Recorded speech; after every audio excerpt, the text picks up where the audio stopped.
Do you wish your gardener did more than just mow the lawn and blow the leaves?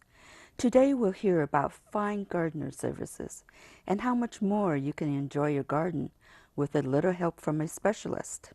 I'm Grace Trafton with The Better Part. Stay tuned.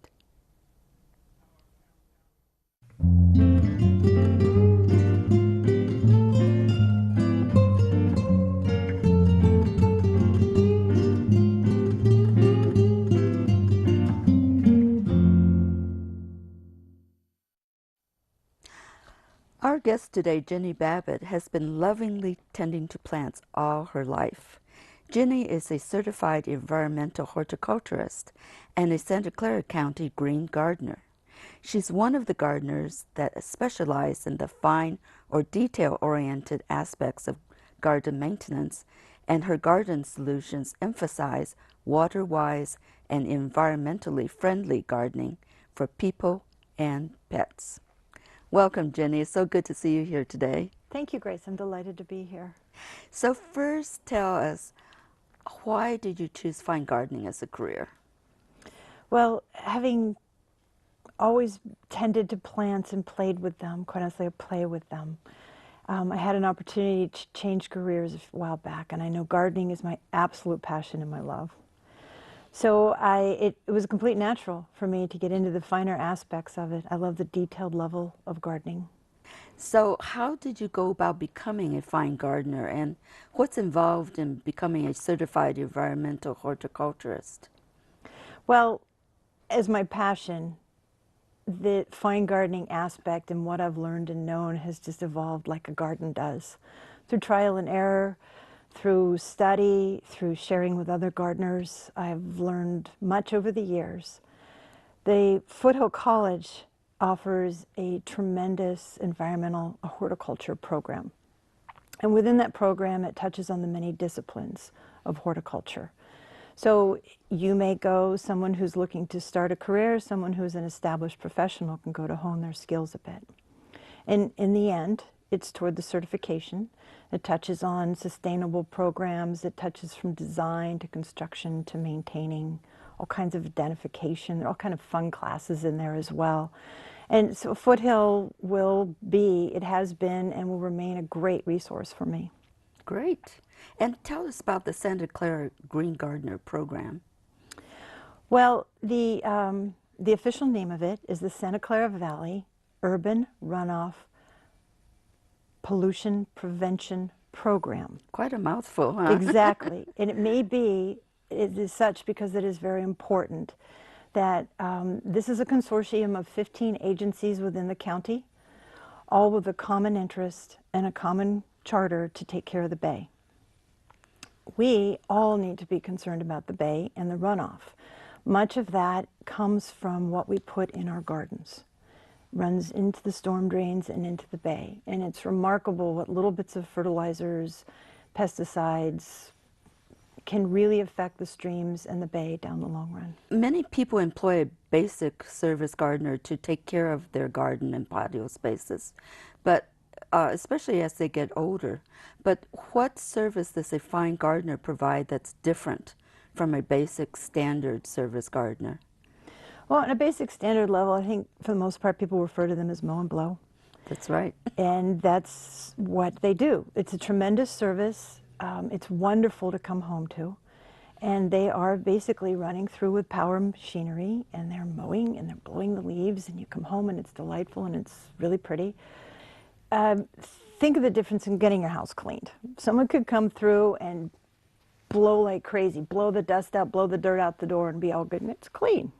But you don't want someone to come into your bathroom and hose it down. You'd rather have someone come in and scrub the tile a little bit because you see that mold might be developing. So at the very basic level of maintenance, a fine gardener will come in and, for instance, here's a plant that looks fine from a distance. But if you hone in and you look at the micro level of that, you will see that there are all these little bugs that could quite honestly devastate the plant if you don't get them soon. Fine gardeners also do fun things for you. They'll come in and do a little bit of design, change things around a little bit. add some color. There's one garden that I've worked on that was a complete clean slate. It was a patio of a townhouse, a lot of blank space with the fence line, no open soil. It was a beautiful little garden, but it was pavers and a fence line. So there's a trick that we do in creating container gardens, and that's what we needed clearly in this space because there was no soil, so everything's in pots. And there's a trick that we call the thrill, the fill, and the spill, which means in a container you're going to start with something large that will just catch your eye. Then you fill in the bottom, and you might have something spilling over the edge. You can do that in a pot, and you can also do that in this garden in particular where we created some thrilling places, some focal point pots and some spilling on the fence line so it wasn't just a blank spot. Not everything's coming up from the bottom, things meet in the middle. And now it's a delightful retreat. It's by a big plate glass window. The whole wall basically is glass. So it's an extension to the living room, and the owner just loves to look out at any season. So things like that, they create a whole new living space for you. Now, I've also heard the term master gardener. Is there a difference between fine gardener and a master gardener? Master gardener is another certification program that is done through the state, through UC Davis, and it's part of the extension program. It's actually done in every state. They do this. The master gardener program is a very in-depth level of volunteers who are there for you to call on at any moment. Hotline, and they have a breadth of information and resources they can go to and solve problems. So master gardeners are actually volunteers? Yes. Yes, they are. Now, I've also heard people use the term healthy garden. How would you describe a healthy garden, and what benefits can we get from such a garden?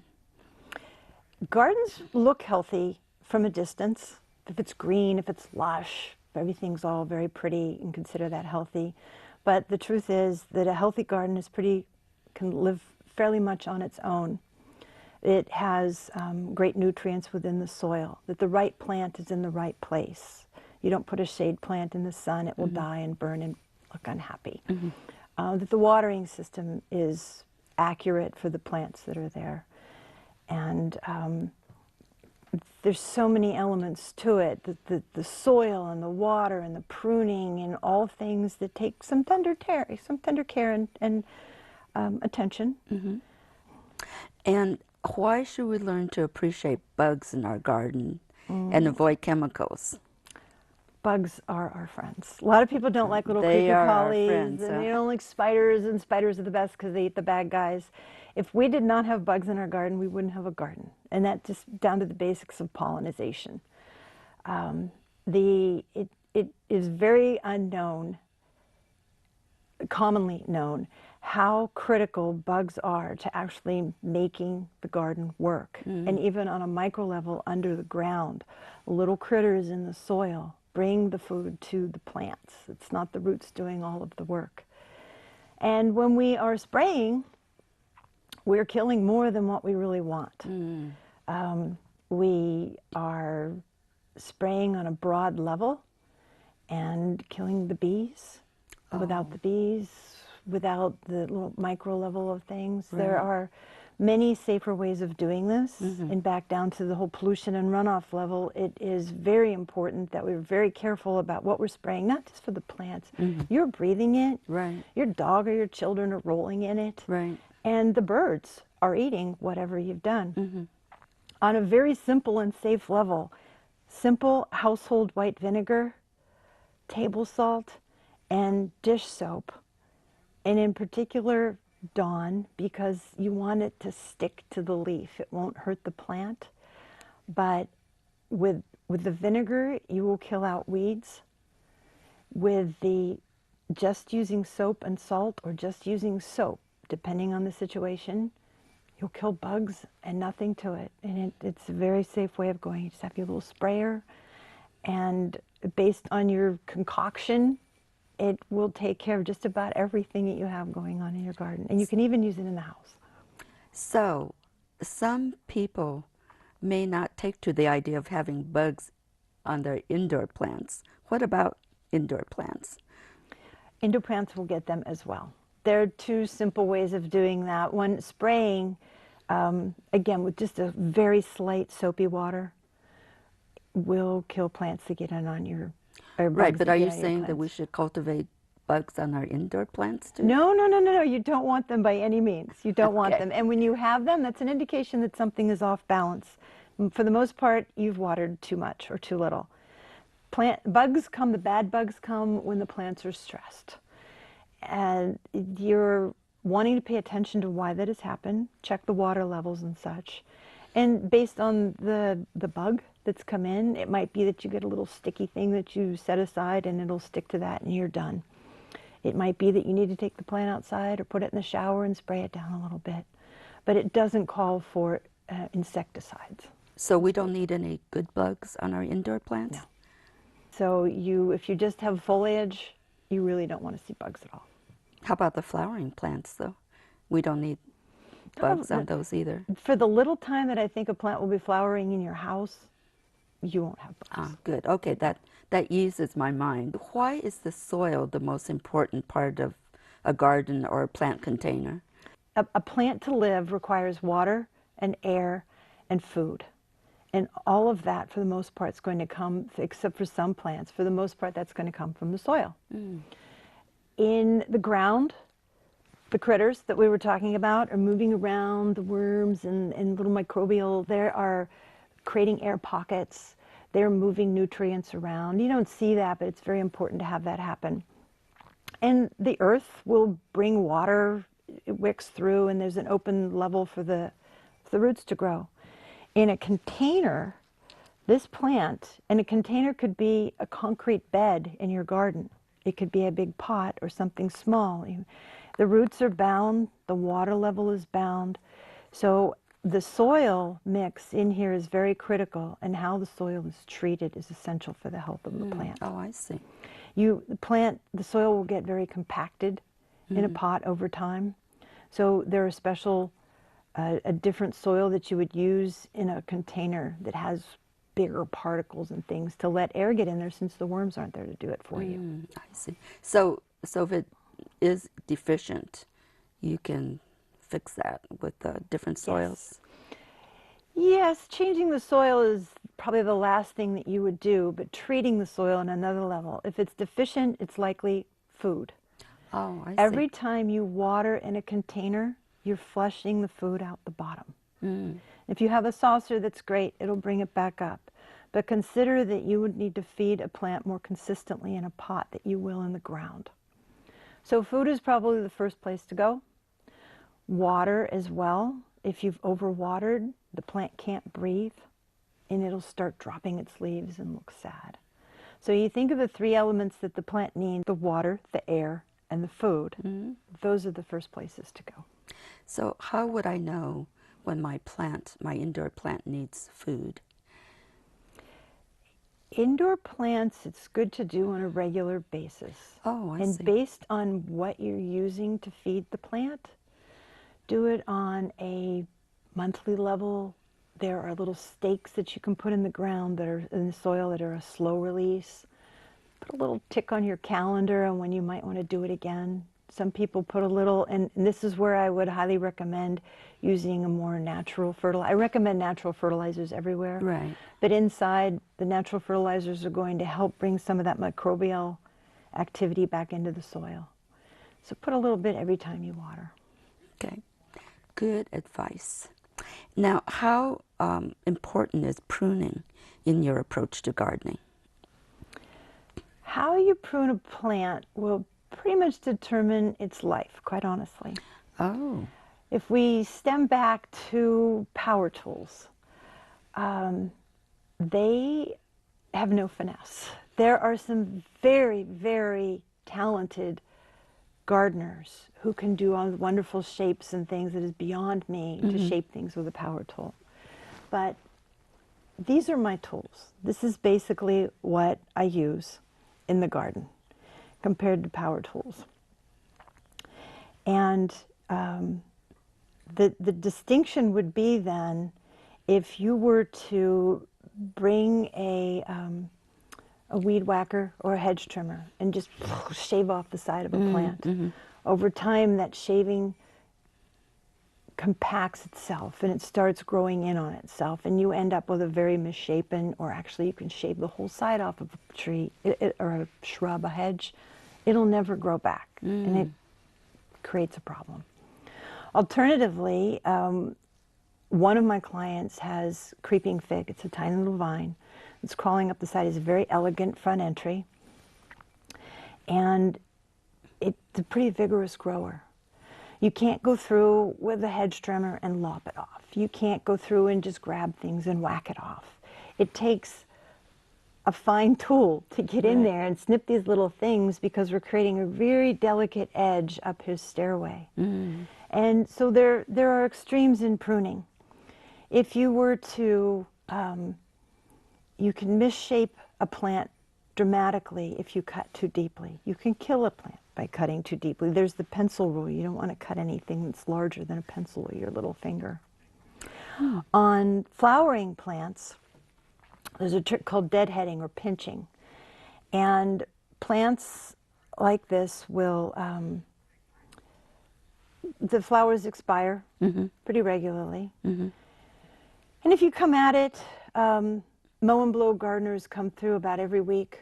Fine gardeners might come on a quarterly basis, monthly basis, weekly basis, depends on what you need. But there's a window of time, an interval, that the plant's on its own doing this.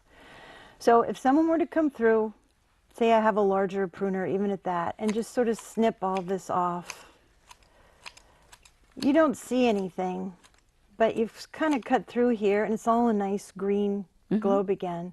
But I've just cut all the buds off as well. And you get sticks sometimes. They're not very evident in this, but you get a lot of spikes if you're not very careful in what you cut. Alternatively, and for some plants, this is for something larger, I love these little guys that are narrow, and you can get in and you just take that guy off, and you just take that guy off. And I know that by the time I come back again, this one will be expired, so I'm going to take that one off. And so I've cleaned the plant, and it looks like a natural plant, unless you want this really tight globe. But now I have all these guys that are going to burst for you in about a week. There's a lot of energy that it takes for a plant to produce a flower. And what a plant wants to do is produce a seed. So if you let it go, like some of these guys I've just cut off, if you let it go, the energy is going to go into that seed rather than opening these buds up. Oh, I see. So pruning on a small level, just for your flowers, a shrub, anything that's flowering, you really want to focus on producing more buds. On something larger, you don't want to come through and whack a side off, because you're exposing the plant to harm, you're exposing it for disease, and it gets pretty unsightly after a while. That's really good information. Yeah, pruning really does matter. Right, it does. Now, we all know that no plant can exist without water, but how do you determine how much and how often to water? A little on a consistent basis is better than a lot every once in a while. You can kill a plant with kindness, giving it too much water. And as we talked about earlier, you can bring in bugs and fungus and things that will grow in that environment. And you can, so a little or a lot can really hurt you. So there are kind of two tests that you can use. One is the finger test, where you actually can just stick your finger in the soil. If it's cool, you'll know that it's moist. You can take a spoon in your houseplant or another tool and wiggle it a little bit, and you want to see it darker. Gardeners develop a feel for the soil. They develop a relationship with the soil, and they can stick their finger in at any time and know exactly what's going on. There's some tools that you can use that are simple. We have this little ceramic worm that you keep in the pot all the time. And rather than getting to know the soil, you know the little worm. When he's a darker color, he's moist, soil's moist, plant's happy. If he's this pale, dry ceramic color, they both need water. I see. There are nice little tricks that, like this little guy, the bird, You fill the little well with water and you leave it. And when the well's empty, you fill the well. And Oh, then whatever apparatus they have below will slowly emit the water and the soil will wick oh, it in. And there's a good balance created by that little tool. oh, I see. And again, this is more maybe for a gardener level. There are meters, there are probes that you place the probe in the soil, and the meters tell you whether it's wet or dry. Oh, I see. But these guys make your life pretty easy. Right, that Yeah. looks like it. They're cute too. Yeah, they're fun. They're fun, and there's just little tricks. Now, how can a fine gardener help a client maintain a healthy garden during exceptional periods of drought? We are in an exceptional drought.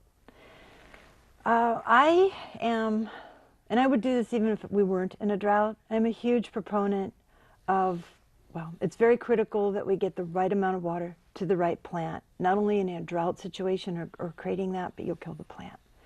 But when we're really hurting for water,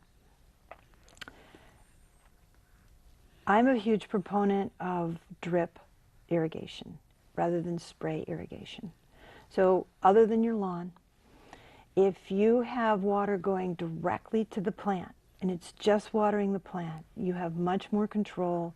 You're not watering the soil that's around it and has nothing to do with the plant. It's not blowing off into the air. For watering your lawn, there are, in the county, the water company have great programs for trading things out, to trade your water system to something that's more efficient.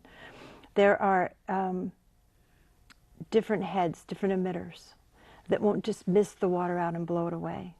So the type of irrigation is very critical. The time that you water is very critical, because if you're watering after 6 a.m., you'd be shocked at how much is either blowing away to your neighbor or it's evaporating from the heat of the day, which is also detrimental to the plant. So the time and the placement and how you water through this drought are three very critical things to consider. Another thing that's tough, but we really need to do this, is it may be that you give up some of the annuals or someone who requires a lot of water because it's much easier to replace than a tree or a favorite shrub or something that when we get more water, we'll be happier that thing would survive and we will get back to normal. Right. But being very efficient is very critical. Now, very quickly, how do you determine the level and kind of fine gardener service that a client needs? Because I know you must have lots of different types of clients. When I meet a client, meet a gardener, I listen. It's really important to know how that person wants to live with the garden, how they want to interact with it. It might be they want to just see it through a window. It might be that they want to sit in it and enjoy it and play in it, or have a space for a child or a dog. Or you really need to listen to the owner of the garden, owners of the garden, and how they want to use it. Right. So you have to be a good listener. Absolutely. And thinking of the needs of seniors, what services can a fine gardener provide that will make a senior client more motivated and enthusiastic about maintaining their outdoor and or indoor garden as they grow older? On a senior level is, again, to look at the space, hear what they want. Maybe it's something that they just can't get at anymore. Maybe it's somebody come in and work with me and you do the hard stuff, let them do the fun stuff. Maybe it's a matter like the woman whose patio became this wonderful container garden. It's create a space for me, recreate some memories for me. So bringing in and again listening to what someone wants. And it's also nice to bring in something that you'll think will engage them in the garden and bring them out to enjoy the garden and to share the garden. And that's true for people of any age, for right? anyone in particular. But on a senior level, for anyone who's aging or who can't get to the garden any longer, or it's harder to do things, Right. you still want to enjoy it visually. At the very least, you want to see it. Absolutely. Now, the benefits of plant therapy has been documented since ancient times, I understand, and it's been identified as a way to assist seniors who choose to age in place in their own homes. What exactly is plant therapy? Plant therapy builds on what we were just talking about for anyone. Anyone who has a garden and wants to develop an experience with the garden. But for someone who's aging, who is perhaps injured, it just isn't capable of getting into the garden like they might have in the past. And there's not as much to do in the day. But if you have a garden, who isn't happy in a garden? So if you have a garden, there's a physical demand. It could be a little, it could be a lot, but there's something physical to get you up and tend to that plant. There is a motivation to add a little bit more. There is a reason to share your garden. There's something you visually want to see. You're going to start paying attention to the bugs. You'll be challenged by the bugs. So plant therapy is engaging. It's engaging physically. It's a little physical therapy to keep your hands going, and maybe you have an arthritic hand and using pruners. There's some very lovely orthotic pruners that could help someone in that regard.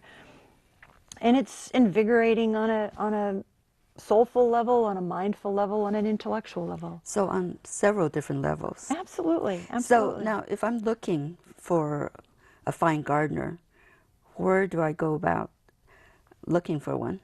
Word of mouth is probably the best, and ask your neighbors, ask your friends if they know of someone in doing that. There are community boards and such that will put out notices or give you resources for that. Call the master gardeners. And just very quickly, what qualities and qualifications, professional knowledge should we be looking for in a fine gardener? There's so many knowledgeable people in this area. There's so many wonderful people that I've met who they specialize in veggie gardens. And they specialize in, from roses to taking lawns out to water-wise. And it really depends on your intention. But I bring it down to, I think that the chemistry between you and that person is what you most want to Very, very good advice. And you've given us so much to think about, so much good information. Thank you for being with us today. Thank you. Jenny. It's a delight. I always love sharing anything about gardening. Wonderful. I hope you've enjoyed our program today, and be sure to also watch our shows on YouTube and Roku. See you again next week, and happy gardening.